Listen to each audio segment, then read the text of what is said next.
Hare Krishna. Introducing కొర్ర పొంగల్. ఏదో కొత్త రెసిపీ చెప్పినట్టు చెప్తున్నావే, అందరికీ తెలిసిందేగా అనుకుంటున్నారా?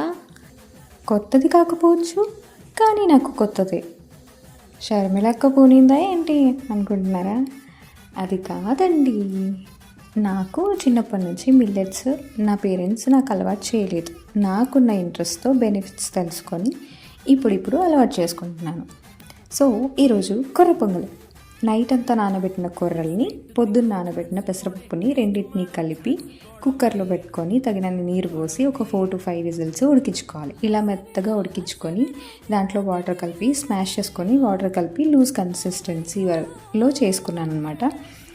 ప్యాన్లో ఆయిల్ పెట్టుకొని మిరియాలు, జీడిపప్పు, పచ్చిమిర్చి, అల్లం తరుగు, తగినంత సాల్ట్ వేసుకొని బాగా ఫ్రై చేసుకొని ఇంగువ కూడా యాడ్ చేసుకోవాలండి.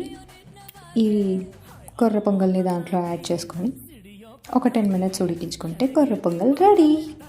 ఆగండి, దీన్ని ఇలాగే తినకూడదు. దీనికి ఒక పద్ధతి, ప్లానింగ్ ఉంటాయి.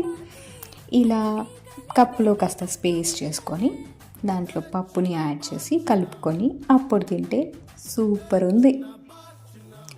మిల్లెట్స్ అనగానే టేస్ట్ ఉండవు అనుకుంటాం, కానీ ఇది మాత్రం చాలా టేస్టీగా ఉంది.